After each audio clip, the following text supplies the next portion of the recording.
Hey, everybody. Glad you're back with us for another edition of Catching Up with CMO and Shep. He is the Craig Monroe.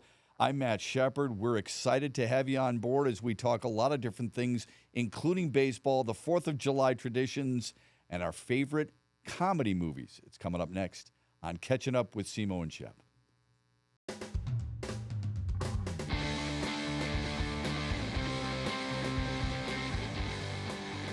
All right, good stuff taking place here throughout the city all weekend long, and we're glad that we were part of it because the city of Detroit does things so very well.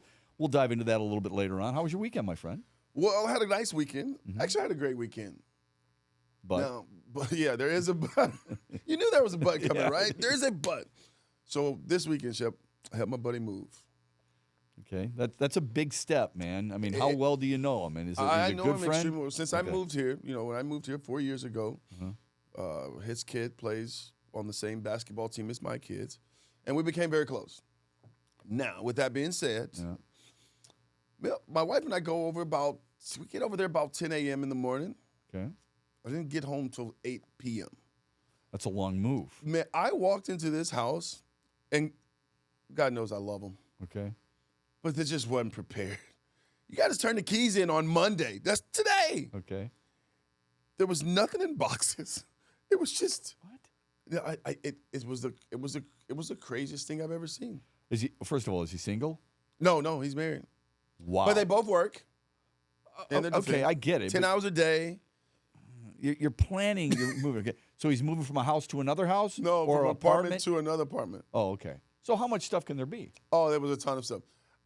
Seriously, I counted, I want to believe 100 and some shoe boxes. 100 shoe boxes? Yeah, but well, between Wait, him and are his they wife. full of shoes or are they full of No, knickknacks? they're full of shoes. Oh, my God. They're full of Okay. shoes. And I couldn't believe how many pair of shoes that him and his wife had. First of all, who saves the boxes for that many shoes? Well, That's first and foremost. Yeah, he's a shoe guy, though. Okay. I get it, but 100, and you're in an apartment, shouldn't you have a walk-in closet if you have 100 pairs of shoes each? Well, they did upgrade the closet, so they do have a bigger closet now. So they're going to be able to put them all up and display them, I guess. But how many pair of shoes can you wear? I mean, I have just as basic. I might have 12 pairs. I'm probably close to that. Maybe a little bit less than that, maybe 8.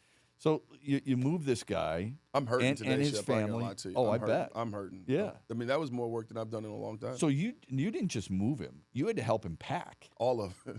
Oh, that's ridiculous. What'd you get out of it? So if you're doing that for me, the minimum I'm doing, okay, I've got a case of beer or whatever you want to drink. Yeah. I'm feeding you lunch and dinner because that's a long day, right? 10 I to got 8. a little dinner, though. I went to Pete Away and got some Mediterranean food. Okay, First time I've ever been there. Okay, well, that's a free plug for Pete Away. Good for you. But it was good. It was good. All right. I liked it. I just you had to have the conversation with Cassie that, wait a minute, this is kind of messed up. If you know, and she's organized. 100%. Okay. If you know that you're moving, you are planning in advance. So Casey's probably a month in advance. Right. Planning. So she's already boxing things up and labeling them. Kitchen, right? bedroom. Right. All so that. you've gone to U-Haul or FedEx, whatever it may be, and you've got the boxes. Yeah. You've already packed them. You've written it down, and you've taped them shut. Yes. So you know which room. My wife is so careful with that stuff. She puts down the room in which it goes. Yeah. I mean, Okay. that's being organized for sure. Right. This is a young couple. I'm going to give them. You're making excuses now. That's what you're doing. Well, I like them. It's a young couple. They're good. They're not young organized. couple. They're just not. But all in all, the boys came with me and they helped their buddy put his room together and they put the LED lights up and it was a bonding moment for them. There's got to be a point of your twins going, Dad, this is bullshit. They did. Why am I helping these people with so much? No, they did. They finally went to the truck and they just sat in the truck and they're like, we're not going back out there. Good for them. I was like, dude, you guys done? I'm like, you guys are done? They go, Dad, no, that's it. I'm done. Good for you, man. How far was the move? It was just around. It was just around the corner. It wasn't far. Within we a mile. put 2 trucks, way less than a mile, a couple of trucks, and we pulled right up, put the stuff on the back. go unload it, load it, go back, load it up. We just kept going back and forth. So you're making multiple trips. Oh, we took about 10 trips. So he didn't rent a van. Oh, no. He didn't rent any type of U-Haul truck. No, not at all. We used my truck, and he had borrowed his cousin's truck, and he owes me big time, but he'll pay me. It's okay. You got to cash in on that favor at some point. I'm definitely going to cash in. That's good. I played a little golf. How'd you hit him? I hit him okay. I've come to the realization, and I was playing with a mutual friend of ours, Terry Mills. Great guy. He's a fantastic. I love that man. The thing that bothers me, and I love the sport, you know that. I've come to the realization there's only so much room for me to improve. I mean, I've got a ton of room to improve. I'm not getting where I want to be. Yeah. I'm not getting. That's the frustrating part for me about golf. If you don't practice, don't expect yourself to be good. I know. I shot a 94 Friday. We went to Oakland University, played khaki. Yeah. I personally think playing there is tough. Oh, I think they're 2 championship courses. I love them. Very tough. And I was okay with the 94 because I don't practice at all, and I probably play 4 times a year. So it's not like my expectations are very low. So it's all about expectations, right? Yeah, my expectations are very low. Okay. But your expectations, I play with you. You still expect a lot. You want to be in the 80s. That's just you. You want to be at least 80. I want to be in the low 80s. Yeah, like 80, 82, 83? 82, 83 I can handle. But eventually I get in a car and I think I left how many shots out there. Here's the issue I have with golf for me, and I think it's a lot like when you're in the gym. Some type of ego, testosterone takes over, and you feel like you're really better than you are, or you're stronger than you really are. So if I'm playing with people who are playing from the blues, so you've got the championship, you got the blues, you got the whites, and you've got the reds. I should be playing whites. But when I get on the tee and I'm playing with my boys, because they're younger, because they hit the ball so much further, they want to play blues. It's hard for me to watch them hit blues and then drive up 25 yards to the whites and say, yes, at the end of the day, I beat you or I lost to you. I mean, usually it's the former. But technically, you lost if you played from the whites and they played from the blues. Technically. Yeah. Because it's too much of an advantage. Yeah, it's too much. But I get talked into it. So here's what I get. My youngest son always says, Dad, come on. The difference is what? 300 yards total? He said, come on, that's like one hole. I mean, just play from the blues. So he suckers me into doing it. It's my fault, but he suckers me into doing it. I play from the blues, and I struggle. You struggle from them. Well, did you struggle on both sides? That's the question. So I shot really well on the front. The back, I labored a little bit. Yeah. I ended up tying them, which is fine, which tells you right there maybe the blues aren't so bad. But I'm hitting 190 to 200 in on long par fours. Far. Were you gassed? Because it was hot. Oh man, I was. Hot. Super tired. Yeah, but I'm recharged, ready to go. Talk a little baseball with you. We got the 4th of July holiday. This is the week of the 4th of July holiday. I'm pretty fired up about that because I love getting together with friends and family and honoring our great country. What's your holiday tradition? Well, first of all, I'm looking for a party. I'm looking for a barbecue party somewhere to go hang out with some friends around here. Okay.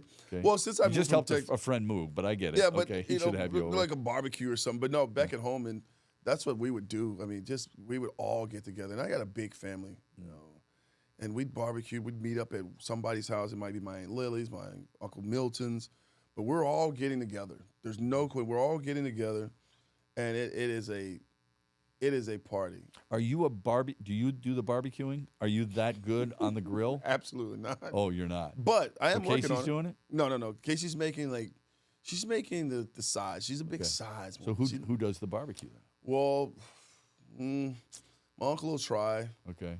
A couple of cousins know how to barbecue. But I have no problem with the grill though. I get on the grill. I unfortunately I cheat. I got a gas grill. How's that cheating? Well, they say if you don't have the chips and the coals, then you're not getting that smoky You can always taste. add that with a pellet, can't you? You can have some Shep, pellets. you're giving me some advice. I like it. Yeah, I like it. You can do that with the wood and stuff. It's the wood that makes it good, no doubt. I'll try that. You can do all that. My concern was when you says my uncle tries. You screw up barbecue. That's a bad sign, right? Because it's got to age under that grill. Yeah, but so you got to start it early. Not really. Yeah, I think everybody wants it now, quick. Yeah. And you just rush it. You can't rush it. You've got to make a day of it, or prepare it, prep it. And so I've started to do that a little bit. So my barbecue is getting better. Dry rub, wet rub. I like wet rub. Me too. Yeah. I like a little wet rub. Yeah, I'm with you on that. I do. I like a little But you got to start. This is not cooking burgers or brats or hot dogs. This is ribs. You got to start it early in the morning, slow cook it throughout the day, and then get there. The fortunate thing for me is all three of my sons are really good cooks. Oh, nice. Okay. So they get all involved in a lot of the cooking shows, and they know what they're doing with that stuff. And we haven't necessarily – I've done barbecue a few times. It's a trial and error sometimes. I'd rather go and buy them and just warm them up because some people just do them that well. You know what I mean? That is true. Well, so what do you do when the boys are cooking? Yeah. Because they've got it handled. Does Dad just kick back and just have a couple pops? I deserve that, I think. So, yeah, that's exactly what I do. I think I deserve it. I commit myself to saying that's what I'm going to do. That's good then. So that's good. All right, so good traditions. Yeah. I love that. Similar traditions. I'm sure a lot of people have the same tradition at home in the Do you guys barbecue. play games? See, like we play games. We play spades. We play dominoes. Okay. There might be even a karaoke machine. Like, you just never know. Getting on the mic.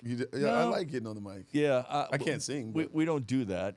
I can't say that we've done that. I mean, my son Sean, who helps us with this show, he's in a band called Antighost. He'll take out the acoustic guitar and play a little bit. And we have some fun. That's why I picked up the guitar. Out of nowhere, I go, I'm going to the guitar store, and I got a guitar. Yeah. Oh, did you? And it's been years that I've been trying to learn how to play this. I remember when you brought it on thing. a trip once. Yeah. And I tell you what, GC and D are my friends. They're my friends. That's what I've got right now. Well, you get that to perfection at some point, then you can shift to the electric guitar, and that'd be really cool. Now, that is a goal, but man, it's challenging. Trying to move my fingers and strum at the same. It's been a challenge. Yeah, it's been a challenge. Doesn't have anything to do with athleticism. I can tell you that. Oh, absolutely not. But some people, like my son Sean, it's self-taught.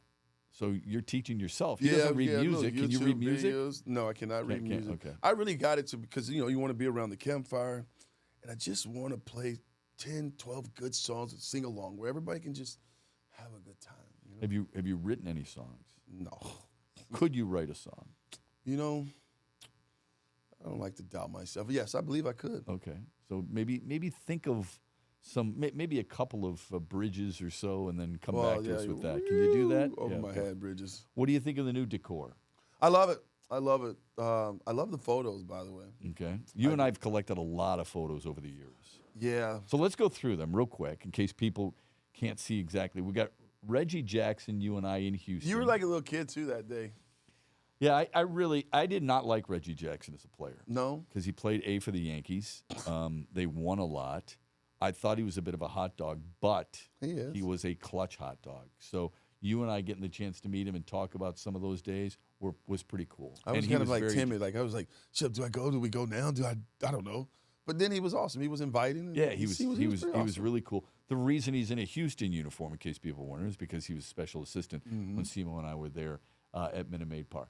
Just on the other side is Don Mattingly, who I think should be in the Hall of Fame. I think so too. He's a 9-time Gold Glover. He's a batting champion. He's not in the Hall of Fame, and he should be. That was one of my favorite days, the favorite moment there, taking a picture with Don Mattingly, the hit man.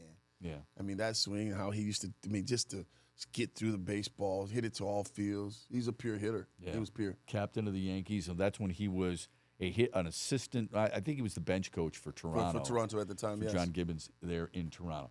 Closer to you on the next shelf is us with John Kruk in Philadelphia. Yeah, I think Kruk. You talk about a card. You talk about a guy who's willing to laugh it up and poke fun at himself and poke fun at the game in general.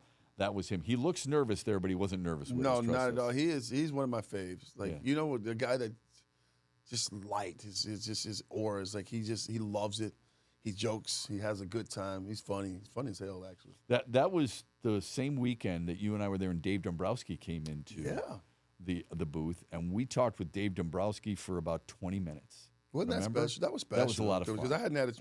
And obviously, when he was the GM here in Detroit, you would have conversations, but he was known as the bad guy. Oh, yeah, he was. I'll be honest. We all stayed the hell away from Dombrowski because if Dombrowski was coming, it wasn't good for you. But a really good dude. Great dude, but I enjoyed that conversation. It was a different kind of conversation, more intimate. Oh, I agree. Conversation that I've ever had with him, and so I know I left there with a different thought and feeling about Dave Dombrowski, given the fact that I was in New York, and he freaking calls me at 6-something in the morning, gets me to Leland's room, and the rest.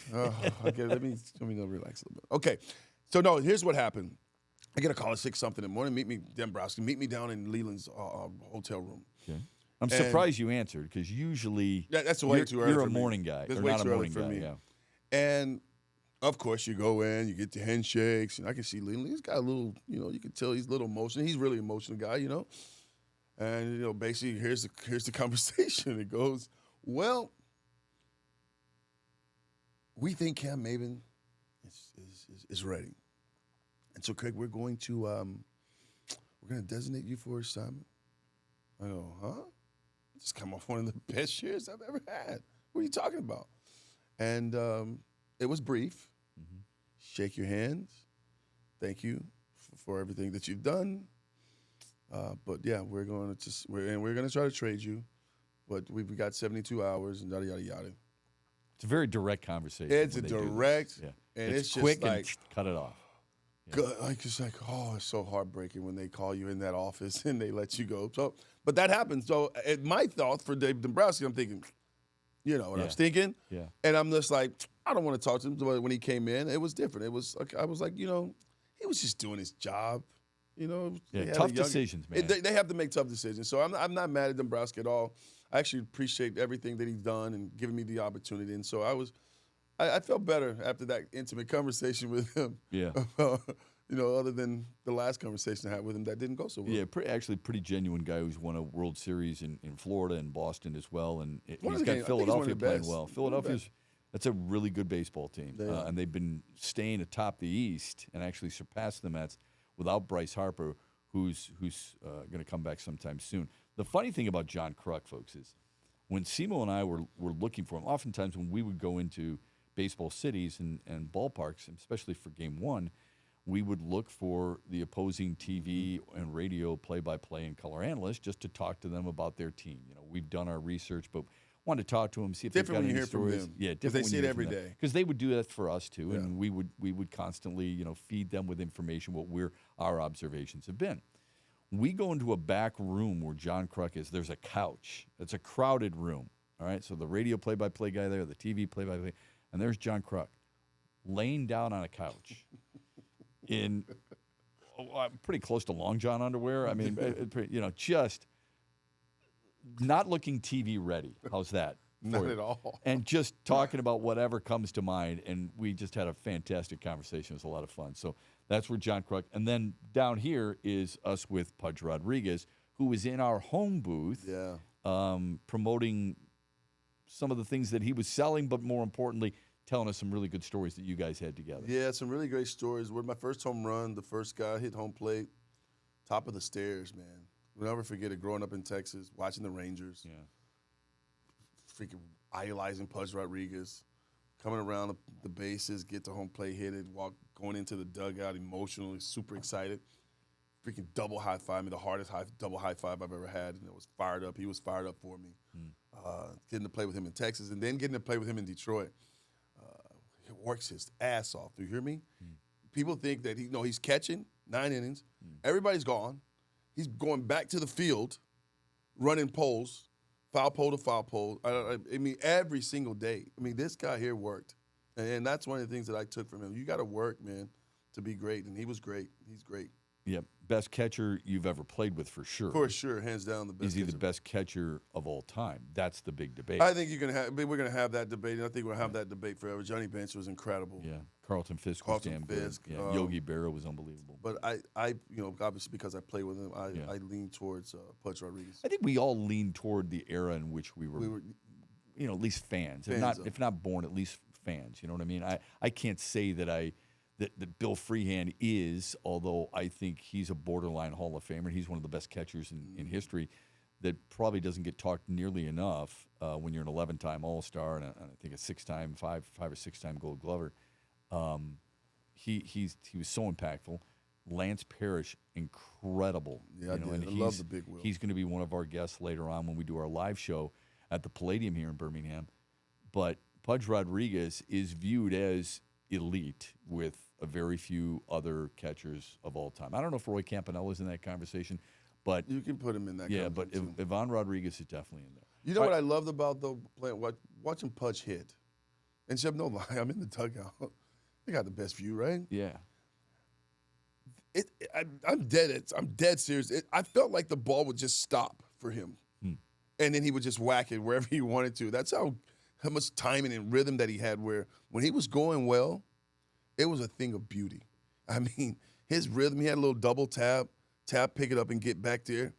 And I'm serious. It was like the ball was just coming in slower than it did for me, and that's one of the things I ask him about all the time. I'm like, dude, how does it stop for you? How does it slow down? He goes, Timo, it's not stopping. I go, well, that's what it looks like when I'm watching you. It looks like it stops. And it was all because, he told me, it's all because of his timing. He would get started early to give himself enough time to slow the ball down. And Rudy Jaramillo, that's who he learned that from, who was his hitting coach in Texas. So those are some special conversations that you can have in the dugout, you have in the clubhouse, on the plane, when you're traveling. And he was always great. He was always good giving information. Wanted us to be better, wanted to see us get to that level that, well, nobody can get to that level. Not everybody gets to that level, but he was special. With Jim Leland in Florida, helping them win a world championship, and a guy, when Leland came to Detroit, Leland made sure Pudge Rodriguez understood the rules of Leland and made sure he told him, look, you've got to be on board, and if you're not going to do stuff, right, you know the story. Oh, there was a big Gene Lamont, who's his good friend. Great story. You're not going to show him up. Share it with us. Pudge had a missile. I mean, an absolute rocket to first base. It was an absolute missile. Warren hops the right fielder. Maglio's at second base. Pudge hits first base, and he looks up and looks over at third base, and Maglio didn't score. And he throws his hands up. I wish he wouldn't have done that, because we all had to feel his wrath. We felt Jim Leland's wrath. When that game was over, we got in the clubhouse, and everybody, we're scrambling. We're all trying to get out of there. We're getting dressed. And he comes in, fired up.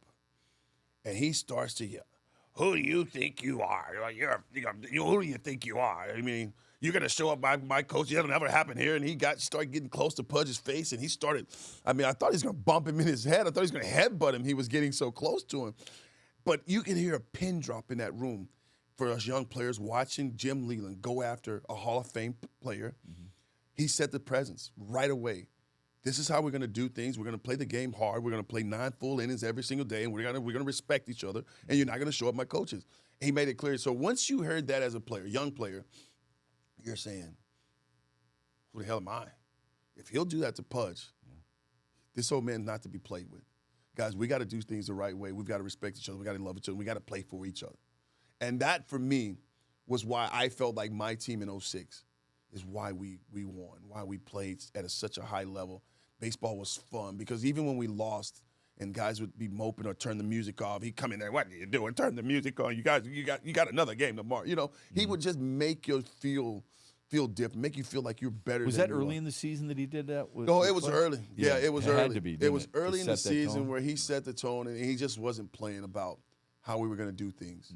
And if he said, he'll take his chances with this team, but if I get beat, I'm not going to get beat laying down. Yeah. He's basically like saying, hey, every day, 9 innings, give it to me, and he'll take his chances with that team. So when people say that 06 team was fill in the blank, Maglio Ordonez's team, whomever, okay, could be Pudge Rodriguez. Really, it was Jim Leland's team, wasn't it? Yes, it was. He set the tone right away. Even going into spring training, he sent a few key guys letters and talked about how we were going to take the field. We're going to take the field like the Yankees, the teams that won championships. He wanted that, or he wanted to change the narrative. Because, again, at this time, we had scuffled so many years after the 84 Tigers. Right. This team wasn't that good. And so when he came in, he wrote this letter about taking the field, how we're going to take the field, how we're going to play the game. It was going to be 9 full innings every single day. And it touched everybody. It really grabbed the attention of all the players that got this letter. And it made us realize what we were up for and what we were in for. We had a guy that was going to back you. He's going to go to bat for you every day. He was gonna be that sounding board too. Like when things didn't go right, he wasn't gonna shy away. He was gonna take. We didn't play the game the right way. We got to play it better. He just owns everything, and that's when you have a manager that wears his emotions on his sleeve. Those are the guys I'd run through the wall for. I'd run through the wall for Leland right now because he would make me believe I could. That's the kind of confidence that he instilled in us. Yeah, it's really cool that he oftentimes gives credit to everybody else, but he had to set the tone with that team. And I think it's really important that not just the young guys bought in, but a guy like Pudge Rodriguez bought in, a guy like Kenny Rogers and Maglio Kenny Daniels. was great for those pitchers, guys though, but made sure that they understood what he expected and wanted out of them and went about it the right way. I'm going to tell you some other guys, the other guys that were, you talk about Jim Leland, obviously the manager. And yeah, he was the heartbeat of our team. I truly believe that. And he won't take that credit. But guys like Carlos Guillen. Sure. Carlos Guillen was one of our leaders on our squad. When we got Polanco became an instant leader on our squad.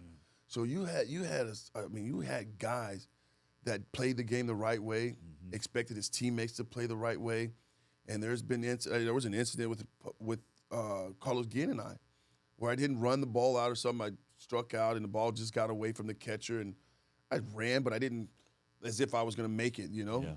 And after the game, he comes up and he chastises me about it. You rarely see that. Well, you see it, but you don't. There's some veterans that they do it the wrong way. Coach Guillen had a way of doing it the right way. Was this in the clubhouse? It was in the clubhouse. Okay. And see, because you don't want to before the media got in, right? Yes. You don't want to embarrass your teammates, but this was before the media got in. Okay. And he just let me know, listen, we're going to run balls out. We're trying to win. If you're trying to win games, you can't do it this way. And it did. That's the one moment that I remember, like, damn, you know what? Let my teammates down there. Because what if I would have been safe and kept the inning alive? Who knows, what would have happened. So those are the guys that, like, stuff that you don't hear, the leaderships. And for me, Carlos Guillen was definitely one of the leaders. I've said that about athletes for a long time. Because things are so direct with athletes, it can be a good thing, where you're going to take the suggestions in this case or the criticism, and you can always give it back, but there is going to be a very clear understanding of what that person is telling you and their problem with you. Yeah, and it's basically looking in the mirror, own your shit. Let's just call it what it is. That's what it is. Yeah, for sure. And then and it's so crazy to me too, because even when you guys, the media would come in, and then guys would run away, they don't want to talk. It's like, listen, dude, you got to look in the mirror. Be honest with yourself. Yeah. Should you have made the play? 9 times out of 10, they're going to tell you I should have made the play. But don't make excuses. Yeah. And that's one of the things that we talk. But we don't make excuses. We didn't play well. And I think, again, that clubhouse, that's how we operated. Guys don't make excuses, man. You brought up the '84 Tigers because it had been so long. Still, this franchise still hasn't won a championship since the '84 Tigers, so it's been 41 years, which has been way too long. Did you get tired of hearing about '84? And the reason I ask that is because I remember when our friend Kirk Gibson won in '88 with the Dodgers, and the Dodgers since that time had becoming getting close and closer and closer. And I remember Clayton Kershaw telling Kirk Gibson in so many words, or telling other people in Los Angeles, we're tired of hearing about the '88 Dodgers. And the response had always been, well, then do something about it. Absolutely. The Tigers had, in '84, got tired of hearing about the '68 Tigers, which was the third championship in Tigers history, 35, 45, 68, now '84. Did you get tired of hearing about '84 all the time? No, I didn't. I mean, I respect the hell out of that team. Think about it, 35-5. Yeah, 104 wins overall. Here's why you respect the team like the '84 Tigers and how you admired what they were able to accomplish. Most of the guys that won championship and won that '84 championship, they didn't win the championship because they was at the big leagues. They won that in the minor leagues, playing together, coming up, learning how to win together in the minor leagues. Kind of like what the Tigers are putting together right now. Sure. Where they're building within. That's why I respect that '84 Tigers team. Not only just because of their record and how they started and they won the World Series. It's because these guys they were friends, they were brothers from the beginning, and they were doing it in the minor leagues, and it was inevitable that it was going to happen in the big leagues. And so, no, I never got tired of hearing about that '84 team. Now, it drove me to for us to win a championship, and damn it, we didn't, and we should have. We were the better team. Absolutely. But no, I love that team. I love talking to those guys now. I love the stories. Yeah. I'm looking forward to talking to Dave Rosemuck. I mean, he's great. He's a character on that squad. I can't wait to talk to Kirk Gibson. I mean, I've heard some of those great stories. Trammell and Lou Whitaker, man. I've heard a lot of great stories about how that team played the game and how they held each other accountable. Yeah, I think a lot of people will look at it. They oftentimes see the past and they get a little tired of it, especially if it's younger people who never saw it. Man. But there was something special about them winning in Montgomery and Evansville and places where they were, and then coming to the Tigers and winning together, Trammell and Whitaker, of course, and then how they kind of filtered in some of the missing pieces, a Chet Lemon, a Larry Herndon, a Darrell Evans, a Dave Bergman. But those guys, Trammell and Whitaker and Brookins and Gibson and Parrish and Morris and Petrie and Rosema, those were all grade A dudes, but all held each other accountable. Yeah, they did. And I think people have to remember that it's okay to have some thick skin holding oneself accountable.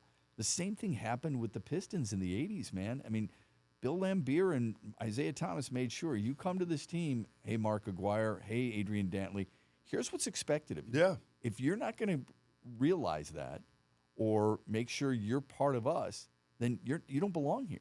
That's a good thing. It's a great thing. And I think more teams and more players should hold each other accountable. Yeah. I mean, you just can't get away with anything.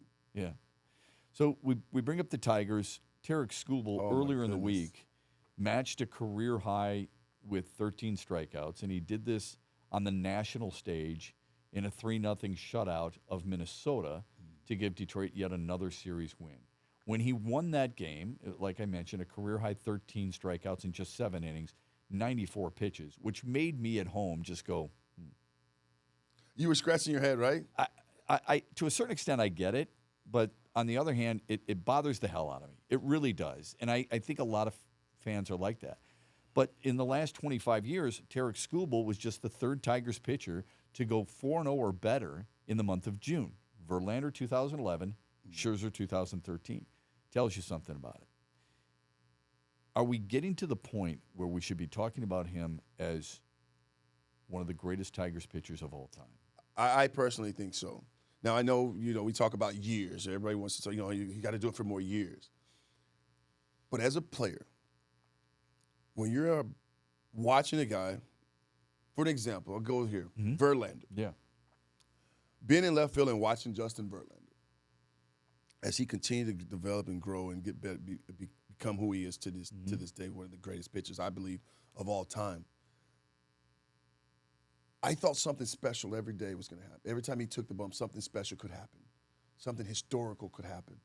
Like, that's how he looked. That's the presence that he had on the mound every day. It's like, damn, he might throw a freaking no-hitter today. That's the kind of stuff that he had. I'm starting to feel like that about Tarik Skubal. Every time he takes the bump, it's must-see TV. I agree. You have to watch him. And not only do you love his ability, his arm, he throws 100 miles per hour, the filthy changeup. He sprinkles in the slider. He elevates ups and down, moves shot, changes eye level, all that great stuff. But it's the dog for me in him. He wants all the smoke. He doesn't back down. He's a guy that you want to be in the trenches with. I want to play with Tarik Skubal right now. He's a guy I want to play behind. I'm diving in the walls. I'm jumping in the walls. I'm doing anything I possibly can when you do that every day. But there's something special about this guy, those guys that are elite different, that it's like, man, I don't want to be the one to not make the play, or I just not get there because I didn't anticipate that ball being hit there, or I didn't get a good jump on the ball. Like, he gives me that vibe. He gives me that feeling when I watch him, man. I freaking love Tarik Skubal. What's the knock on him? Is there one? The complete game thing is starting to bother me a little bit. Yeah, but maybe once, and sometimes maybe it's a little bit too much. But I don't agree with that. But it's like maybe sometimes tries a little bit too hard, too much.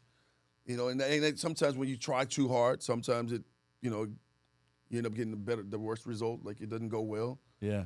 I mean, he only walked one the other day. He only walked one. He's definitely fixed. He's only that. walked 14 batters all year long. Oh no, he pounds the strike zone. He's one of those guys that just goes, right at you. Yeah. And he pretty much bullets you in that box. Yeah. He fastball. basically Here says, you go ahead and try. Yeah. I'm to the point where he can almost say, okay, here's the fastball coming, and he's going to spot it well enough where you still don't hit it. And you're like, what? You're big leagues. No, there's some guys that just have those balls that just, it's coming and you just can't hit it. Yeah. He looks like that to me. He's different. How much more challenging is it, do you think, of a guy who throws 97, 98 can top a hundo, because in his first complete game, his last pitch was close to 103, who also throws a nasty changeup, which, you could talk about a guy's arsenal, but if you got high heat like that and then you've got a changeup that he's able to dot, that makes it even doubly difficult. Well, for me, that's probably one of the toughest pitches in the game. Changeup. Yeah. Especially when a guy has high velo, and Skubal definitely has that. Yeah. The speed differential of those pitches between the fastball and change, it's 15 miles per hour difference. It could be 10 to 12 at times. When it comes out of their hand, because of the mechanics, the arm speed, the spin on the ball, it looks like a fastball, man. It looks like a fastball. It's inviting. Isn't it? And I'm like, okay, here's a guy, I know he likes his fastball, right? Because every guy that has a fastball want to bully you. They want to go, okay, you can't hit it. And no, we believe as hitters we can turn the fastball around. Well, for Tarik, it's like, I'm going to be sitting on that fastball, and I'm going to get ready to hit it. But then all of a sudden, I'm ready to swing now, and it's not there, and I'm just way out in front. Yeah. For me, that's what makes him so effective, is that his secondary pitch, that changeup, is one of the best. I used to watch Fernando Rodney. Fastball changeup. Yeah. That's it. 100-mile-per-hour fastball, 99-mile-per-hour fastball, and a lethal changeup. Imagine, and that's for one inning. Right. Imagine dealing with because he's out of the bullpen. He doesn't need to command 4 pitches. Guys out of the bullpen need to command 2 pitches. No, yes. Starters generally need to command at least 3. At least 3. And that's a big deal, isn't it? It is, but think about this. Not only you got to deal with this guy for 7, 8 innings. Yeah. I mean, he, like you said, he could have went 9. Oh, for sure. I mean, he had plenty to. Yeah, it's not his fault he's only thrown 1 complete game. No, he had plenty. He has plenty in the tank. Yeah, for sure. Yeah. But to deal with him for 7, 8, 9 innings, good luck, man. Yeah, people forget. I know it's a different era, and I know there's a lot of times we can debate, bigger, stronger, faster, all that other stuff. As much as I like Max Scherzer, and I loved him while he was a Tiger, I think he's got 12 complete games, and he's got 216 wins. Well, guess what? I mean, Kurt Schilling's got 216 wins. He doesn't have his 3 Cy Youngs, but he's got multiple championships. The thing that bothers me is he's got 83 complete games. Yeah, but they're not letting pitchers go that deep. With all the arm injuries that we're seeing around the game, the Tommy Johns, I mean, I think there's for crying I don't out want loud. to say they coddle him, but Well, they're going to protect him. Hold on a second. They're going to protect him. Well, protect him from what? They're all getting surgery and they're not throwing complete games. Where was the surgery for Bob Gibson and Mickey Lolich and Denny McLain and guys like that? I can't argue that point. There is no argument. I think they're scared of something that hasn't happened. By the way, Tarik Skubal has 1 complete game. Okay, it happened earlier this year. Yeah, he's had 2 arm surgeries. He has. Okay, so I think that's a convenient scapegoat for Major League Baseball right now. We don't want him to get hurt, so we're going to watch his pitch count. That's exactly what they're doing. Just maybe, stop throwing so much in the offseason or in between starts. I don't know how they did it back in the day. It'd be very interesting. But I know they didn't throw as much as they do in the offseason now. They throw a lot now, yeah. So I want you to think about this for a minute. In 1968, again, sounds like old guy, Bob Gibson threw 3 straight months of complete games. I know. 2 and change, but I round up, of complete games. We got guys who don't throw complete games at all. Max Scherzer in 2013, 2014, first year in Washington, he had thrown 1 complete game as a Tiger. Yeah. His first year in Washington, he led the league in complete games with 4. Bob Gibson did that in 1 month in 1968. He didn't have arm problems. Well, we're in this day and age where it is. I mean, we got to a point where it's like, well, it's 5 and dive. Guys are going to take 5 innings and then they're out. That's right. And then it becomes a bullpen game. And I think because now the bullpens is such a focal point, in order to win championships, you've got to have guys in the bullpen, different guys. Yeah. And there's just the specialties. You know, you got your left-handed specialties. Only gets lefties, mostly gets tough lefties out. And you got your slider guy. I just think there's so many bullpen arms now that it's become a bullpen game. And so I think that's why you're seeing guys go 5, go 6, and then next thing you know, they're calling, hey, give me the lefty against Bryce Harper. I'm not mad at you. You mean, think about this too, Shep. Once you see a guy, I'd say that third time, see him a couple times. That third time, man, I feel pretty good in there, though. Yeah, Kansas City made that really popular, right? Oh, With yeah. Wade Davis and Kelvin Herrera and Greg Holland. Greg Holland. Okay. So they made it a 6-inning game is what they did. And that's fine. So you're right. 5 and dive. I get that if you're at the back end of my rotation. When I got the top of my rotation. You're top dog. What I'm asking you this, and this is an easy thing to ask and not always an easy thing to answer if you're a fan. Who's better than Tarik Skubal out of my bullpen? I bet you a lot of fans are going to say that. I guarantee you there was a lot of fans at that game last night, in which there were. Comerica Park was on fire. Yeah. I guarantee you they were pissed that Tarik Skubal didn't go back out. Sure. In the 8th inning. And I understand it. And I'm still, I mean, that's it. Now obviously been a big fan of baseball, but now watching a lot of baseball, I was kind of thinking the same thing. Yeah. Like, damn it. Like, how many pitches is enough? Like 94. I mean. But again, I think in baseball, and this is not just a Tiger, this is around the game, that 100-pitch mark. It's like 100 pitches, and then they're done. I don't get it. I really don't. But it's a long season, Shep, like crying out loud. So they're trying to make sure these guys are healthy and stronger down the stretch. Maybe they got a chance to win a championship here. So maybe they're just saying, okay, Skubal, you've already dominated.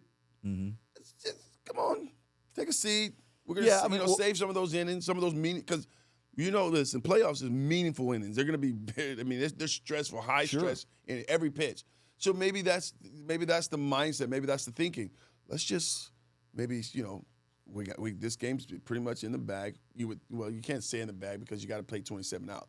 But you feel good about your guys in the bullpen that can come in and get your 6 outs.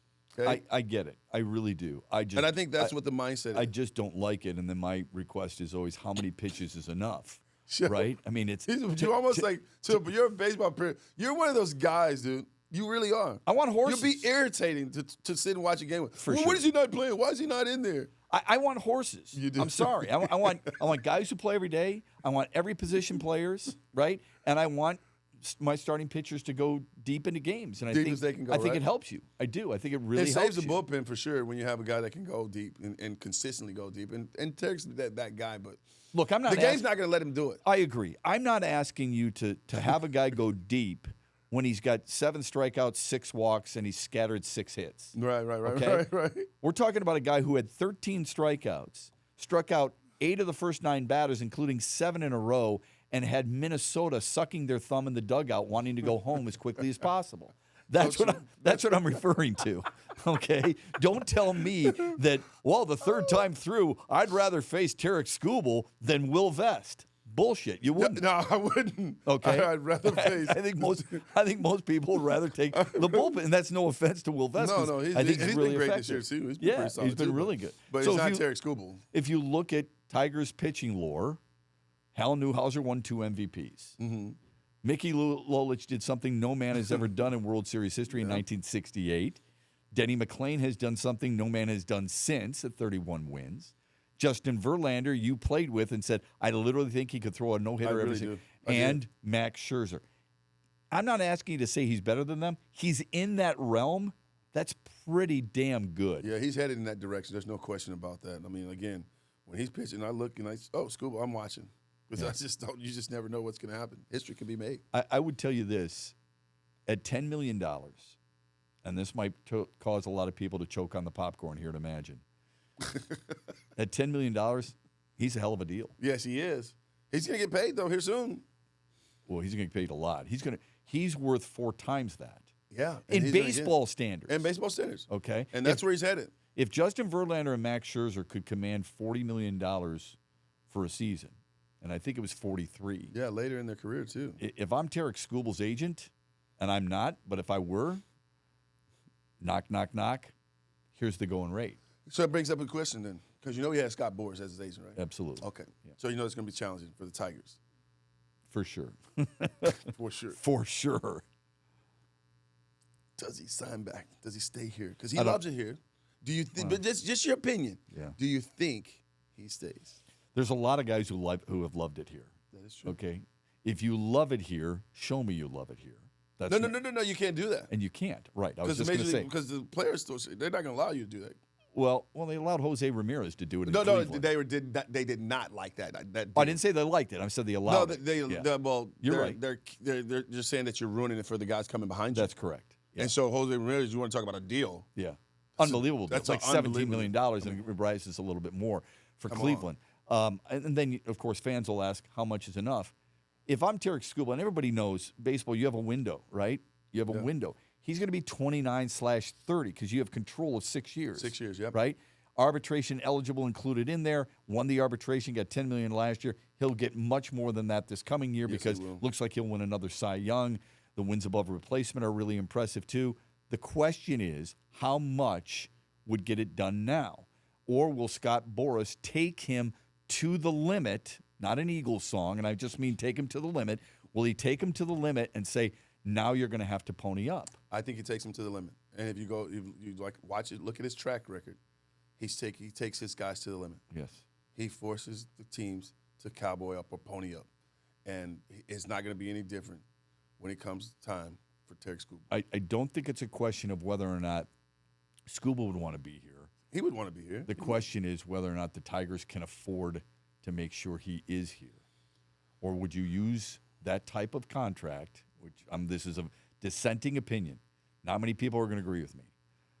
I save that kind of cash for everyday players, not for guys who factor in, 13% of the season? Yeah. Is that what it is? 32 starts, 162 games. Okay, not I great. like the everyday guys too. I do too. But I mean, it's been proven you win. You win with pitching. Yeah. And you got to have them, and it's going to cost you. Mm-hmm. So I'm along the lines of thinking. I understand where you're coming from when you say, "Oh, well, I like a position player." I do too. I want an everyday guy, the guy that can impact the game every day. But man, to have a guy like Tarik Skubal at the top of my rotation, man, I'm taking that. I'm ponying up. I don't care how much it costs me. I want to keep him. Okay. I would argue the Dodgers a year ago didn't win solely with pitching. Their money was spent on, obviously, Ohtani, who was supposed to do both, but has just gotten back into it, Freeman, Betts, and players like that. Yeah, they slugged. There's no question they slugged. Yeah. But that's some really good pitching over there. Yeah, and then they added to it. Yeah. And that's who you're going to have to outbid. You're going to have to outbid Dodgers, teams like the Dodgers, Yankees, Mets, Phillies, Braves, teams like that. Do you feel like we're in a market, though, where I feel like for one guy, maybe you can pony up. But they've made that, I don't call it a mistake. Well, we call it a mistake because they've made some mistakes like that in the past where you sign the guys to the big deals and they don't always pan out. I think around Major League Baseball, maybe not the Tigers in particular, but Major League Baseball, you see a lot of these guys sign big deals and you're not. And some of them do work out. You know, the Bryce Harper thing, even though they haven't won a championship, I think it's worked out. Yeah, he's won MVPs. I mean, I think he's a special player. I think the Yankees, it's worked out for Aaron Judge, even though he struggled in the World Series a year ago. You got to get there first, and he helped them get there for sure. But wouldn't you like to spread that out, though? I mean, instead of playing one guy, you pay 5. So I've always said this, Simo. Tell me if you think I'm wrong. When people talk about Detroit, they talk about markets, and I think it's kind of funny to me because Detroit, when you say market, usually it's TV market. Detroit's a top 11 market. Miami's a bigger market. They don't spend any money.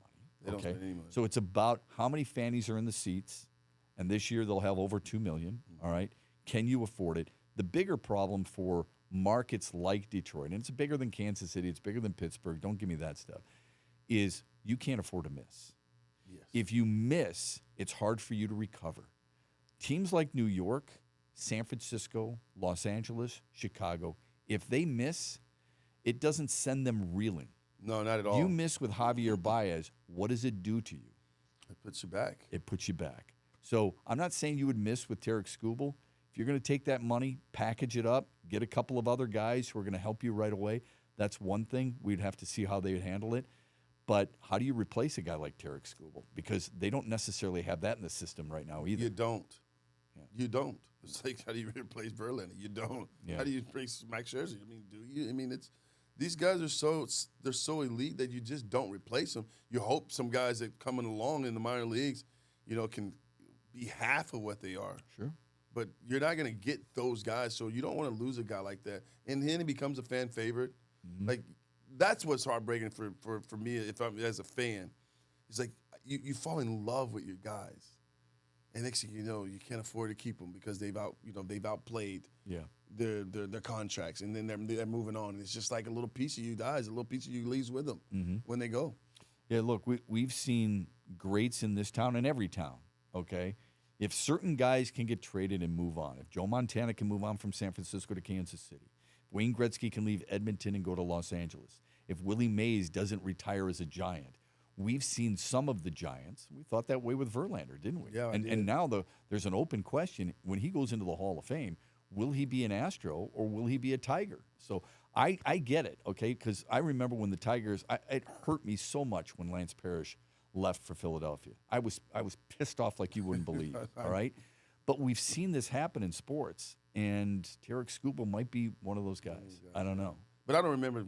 Matter of fact, you bring up Joe Montana. He's a 49er. I don't even remember him playing for Kansas City. What are you talking about? Let him to the AFC Championship game. I tell you, his first year there. I know. Unbelievable Monday night game against John Elway and the Broncos. All right, we are brought to you by Imagine Theaters, and we're here at the Palladium in Birmingham like we always are. They've got plenty of movies out for which you to see. Let's talk about comedy movies. What's your favorite comedy of all time? Give me your top five. I don't know of all time. Like this, you can't say all time because I don't know about all time. Okay, well, what makes your belly jiggle when you start laughing about comedy movies? I like comedians.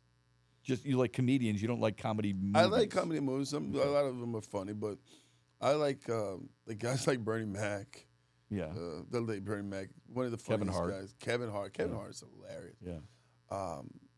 I watch Kings of Comedy. I don't know if you guys have ever watched Kings of Comedy. Sure. But Bernie Mac, for me, was amazing in that. So that's one of the funniest things for me. This one might surprise you. I'm a Talladega Nights guy. I know. If you're not first, you're last. I think the kids are the funniest part in that movie. They are funny in that movie. So that part, that's a funny movie for me. Yeah, the prayer at the dinner table is pretty damn funny. That was funny as hell to me. Yeah, that's good. I don't have, right up, not to say I don't watch movies, and I love watching movies, but I'm an active guy, Shep. Yeah, but you sit me and down Mama sit down and we'll watch movies, and she loves movies. She can sit and watch movies all day. Well, I got a little antsy. I got a little ADD or something. I got to keep moving around. So, okay, but that was pretty funny. How about you? Yeah, you tell me. Let me give you a few. Funny. I don't know if you've seen seen I might remember. Right, I might even know about these movies. Some of these might be a little bit too old. What, Caddyshack? Have you seen Caddyshack's funny, yes. Okay, I've seen Caddyshack is funny. Animal House is funny. Animal House is funny. Always has been funny to me. I love Bachelor Party. I think that's a really funny movie. All right? The Hangover. The Hangover, is yes. hilarious. I couldn't think of it off the top of my head. Hangover is funny. Yeah. How about Wedding Crashers? Okay, I like so now you're laughing. Right. Have you ever seen the movie Horrible Bosses? No, I have not seen that one. That's a flippin' funny movie. Wedding Crashers. Wedding Crashers. And then let me give you one more. This is an old one, long time ago, but it's flippin' funny, and it stars, one of the stars is a former Detroit Lion and Alex Karras. Blazing Saddles. Blazing what? Is Blazing Saddles. Okay.